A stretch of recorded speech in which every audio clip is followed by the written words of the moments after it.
السلام عليكم ورحمة الله. الحمد لله والصلاة والسلام على رسول الله وآله ومن والاه وبعد. أعوذ بالله من الشيطان الرجيم. إن الذين آمنوا وعملوا الصالحات كانت لهم جنات الفردوس نزلا. امام مسلم رحمه الله یو حدیث نقل کړي چې د حدیث راوی ثوبان رضی الله عنه دی. رسول الله صلی الله علیه وسلم فرمایي من عاد مریضا، چا چې د مریض پوښتنه وکړه لم يزل في خرفة الجنة. قيل يا رسول الله وما خرفة الجنة؟ قال جناها.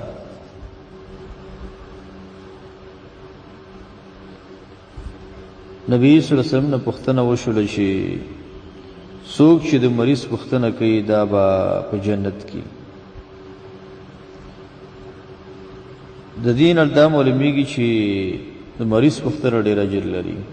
مخکې یو حدیث موږ تاسو ویو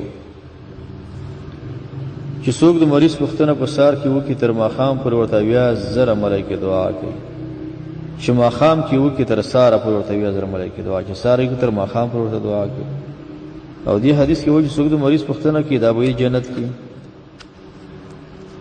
دا به جنت په طرف کې واقع دا کس. دې کې اجتماعي اخلاق هم دي او د زیاتره خلکو دا دود او دستوري د مریض پوښتنه کوي. خو د مریض په پوښتنه کې به ته احتساب لري، نیت وکړې، نیت چې په دې کې دومره اجر دی او الله تعالی ماته اجر راکوي ځکه د مریض پوښتنه کوم. بل حدیث کې دا راځي چې حدیث د ابو هريره رضی الله عنه دی، ابن ماجه کې دا حدیث نقل دی. ان الرجل لترفع درجته في الجنه ويقول ان هذا فيقال باستغفار ولدك لك. یو کس به دغه په جنت کې والله مرتبه جګه کی، هغه و چې دا مرتبه زما د کم ځای نه جګه شوله، ورته ویل کېږي د ستا زوی د ستا دپاره بخښنه د الله نه غواړي.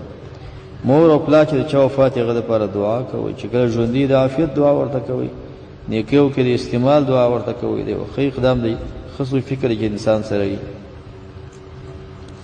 دا هغه روایتونه دي چې انسان ته اخلاق ښیي، چې اخلاق ولې داسې ناسته ولې داسې ولاړه به داسې، دا هغه روایتونه دي. بل روایت چې دی،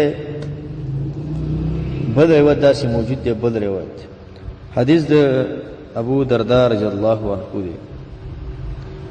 دا وایي چې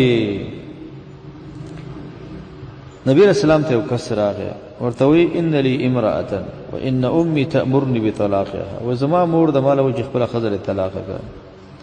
نبی رسول الله ورته وایي چې الوالد اوسط ابواب الجنه فان شئت فاضيع ذلك الباب او يحفظه. ورته وایي پلار خو د جنت دروازه ده،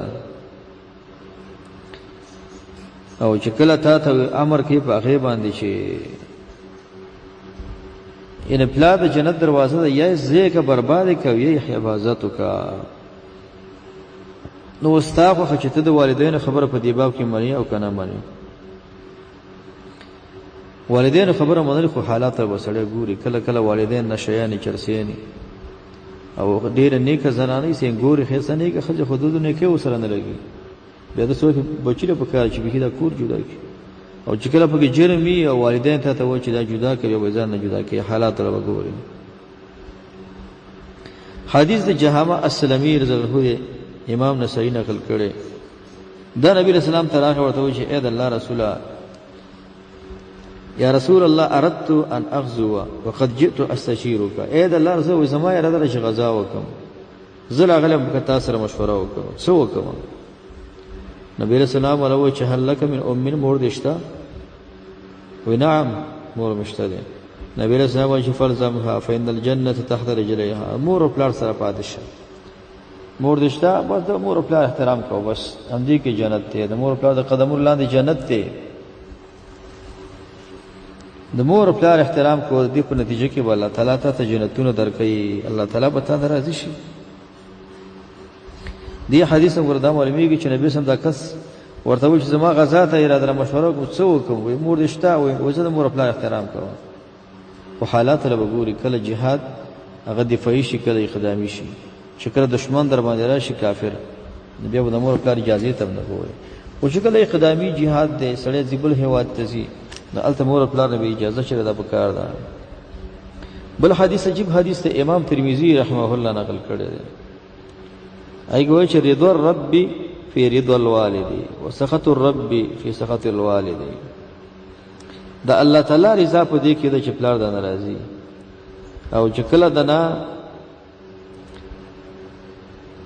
پلار چې دنا ناراض او الله بر ناراض دی الله در کله په غوسه کېږي چې کله مور او پلار تا ناراضي او تا نه خپي نو مور او پلار به کله با سوا دی کله به سوا دی کله به عام خلک ته به غټ سړی وزیر بادشاہ وي سرمایدار وي تاجر وي که ارسو کی خود مور او پلار حیثیت چې دی په خپل ځای دی د مور او پلار حیثیت چې دی دا ډېر اوچت دی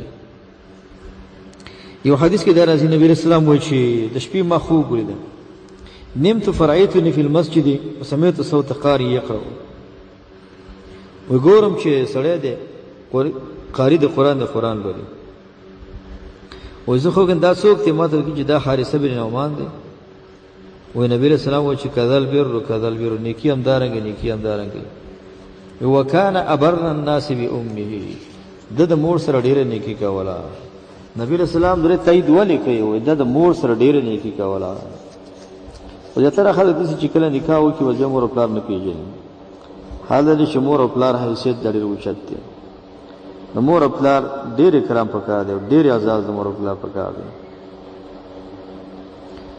یو حدیث امام مسلم رحم الله نقل کړی دا انس بن مالک رحمه الله نقل دی دا وایي چې مر به جنازه او جنازه تیر شوه فاثني عليها خير خلق صفته دا خسرو نو نبی رسول الله چې وجبت سکرمه استعمال کړ در واجب شو فاثني عليها الشر فقال نبی رسول وجبت یو بل جنازه تیری کې خلق دا غي بدی ویل نبی رسول چې وجبت عمر رضی الله عنه نبی صلی الله علیه وسلم ورته چې فدا لك ابي وامي زما مور ته قربان شي مر بجنازه فاثنى عليها خيرا قلت وجبت جنازه تیر خلق صفته کې تعال وجبت او دارنګه بل جنازه تیر چې خلک بدی ویل تر واجبت نبی رسول الله ورته وایي چې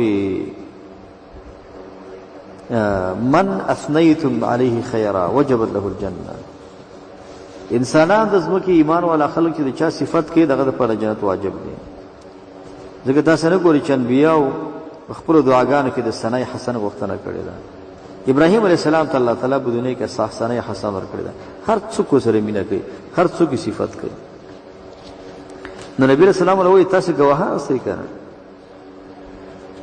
چې کله تاسو دا حال دی څوک تیریږي د چا باره کې یو خبره کوي د چا باره کې بل خبره کوي نو نبی رسول الله ورته وایي چې